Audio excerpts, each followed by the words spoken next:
Hey, Truth Man here. So I told y'all it's finna be some smoke today. Y'all didn't want me to just go about my business and not make videos. Dudes want to come on here taking up for these women, so I'm bringing the smoke.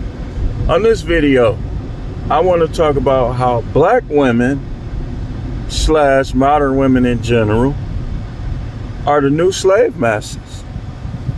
How? You say how, No Matrix? How are black women and modern women in general the new slave masters? Well, if you marry them or you have kids with them and you're not with them per se, they are going to treat you more than likely like they are slave masters. How you working to give it to them. That's how. And most of them gonna do that. They are. And the reason why I put black women in the front, because let's be honest, man, black people ain't the most popular in the courtroom. When a black man enters the courtroom, that's the worst place for him to be. Hold on. We rarely even treat it fair in courtrooms, man. Let's just be honest about it. So, that's how. You start having kids, you marry them, and you end up in the divorce court. You end up in family court. It's the worst place for you to be. So how can you avoid slavery, No Matrix? Like I say, by recreational use only. Make you take them serious. And a little bit of luck. You need a little bit of luck, man. Because you need to find one of the few that ain't gonna leave, ain't gonna tax you. And if they do leave, they're gonna just leave. They ain't gonna try to get nothing on the way out. But good luck with that. Good luck finding them. Where they at? Don't know. So, this is why I say this. Also, I be watching people. Y'all know I get paid. Usually when I'm in correction, I get paid to watch people. Y'all know I'm a seer / prophet. So anywhere I am, I'm gonna watch people. And here's what I observe. I observe a lot of black women be treating white guys better. They'll treat Latinos better. Like for instance, she get with a white dude or a Latino, I bet you she ain't gonna pull none of that stuff that she pulled with me. Bet you she ain't. And she probably will work and pay some of the bills. Like, that's just how they are, man. Like, a lot of black women, let me go back to one of my old talking points. Be careful with black women who find white men attractive and are sexually attracted to white men. Why you say that, No Matrix?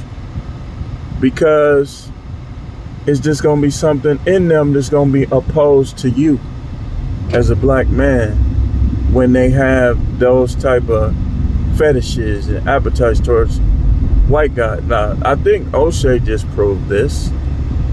The white guy was talking to them any kind of way, and they still was trying to get with him. Let a black dude do that. Even though they like bad guys, so some of them might go for it, but a lot of them be like, who is you talking to? Or call them everything they could think of. But the white dude, they still was trying to get with him, and he admitted that he was mashing on some of them, and he said that black women are like the easiest. This is what he say. Go to O'Shea video about it. Just what he say. He say he proved it. So, yeah, man, they do. And I think Jap was probably the first one, I'm gonna give him his credit, that I heard that was talking about, he was calling them German Shepherds and was talking about how they line up with the white supremacists. They team up with them.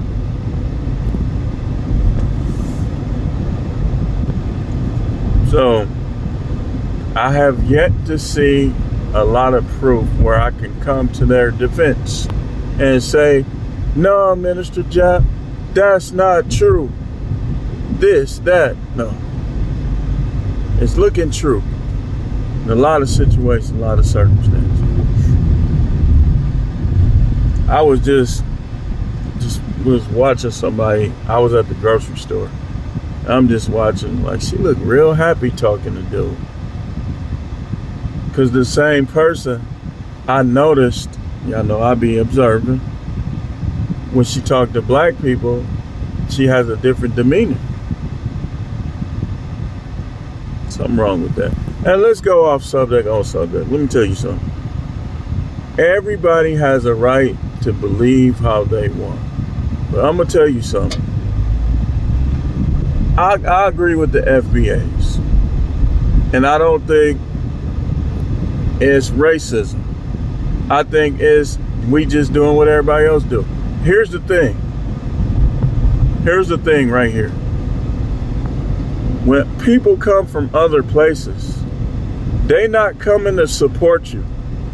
They're not coming to team up with you. They're coming to replace you. That's all it is. And even though my grandmother was from Beaufort, South Carolina, and her ancestors were of West Indies, Jamaican descent, she, if I'm not mistaken, she was born here. Nothing against anybody coming over here, but you're not finna replace nobody.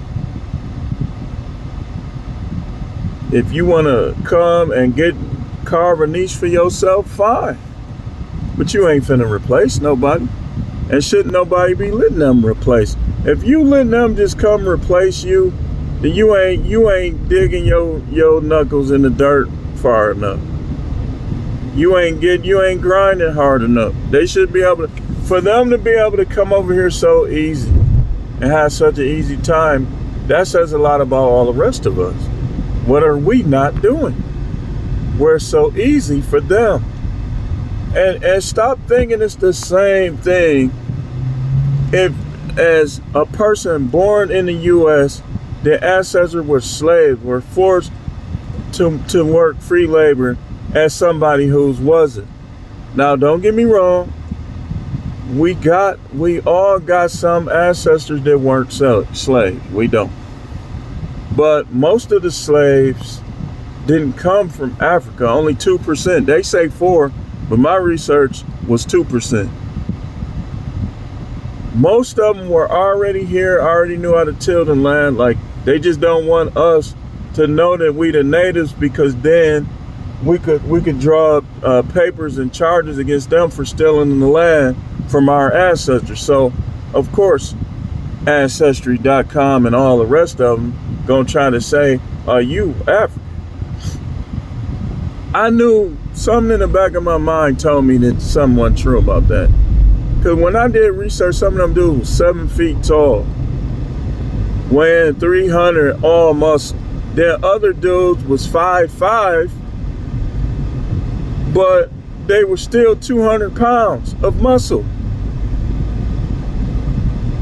You telling me those guys, these guys' ancestors who scared to even look you in the face in the store, overpower my ancestors? I don't believe it. Not without guns.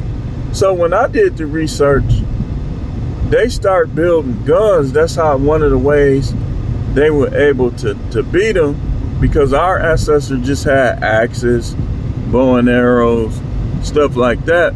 But they were building rifles, man. That's one way they was able to do it. Because remember, and this ain't racist, this is documented history, me saying what I'm finna say. When they first came over here in the 1500s, that's where you think the term survival of the fittest come from.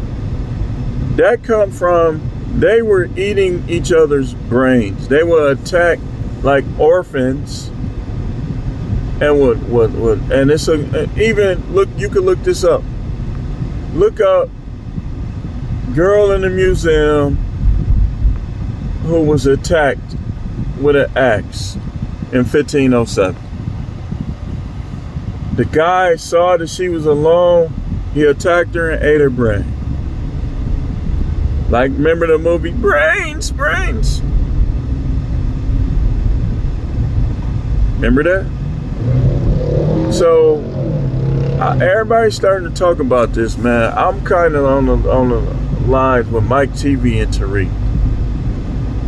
I'm on that side, and Dan Calloway, because I've done the research. I don't have no ill feelings towards nobody, but I just don't think that we as American, and I'm an American, that's what I am. I used to say otherwise, but this one guy, he kind of corrected me on it, and I started doing research after that. And I was like, you know what? He's right.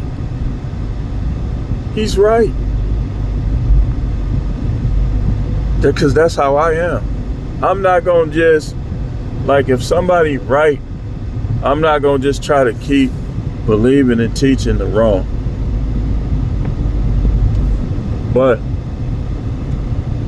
nothing against nobody, man. I mean, even like at the facility I used to work at, man, the African dudes was like some of the coolest dudes there. All of them. Just never had nothing goofy to say. If they did, they said it in their own language, so I know.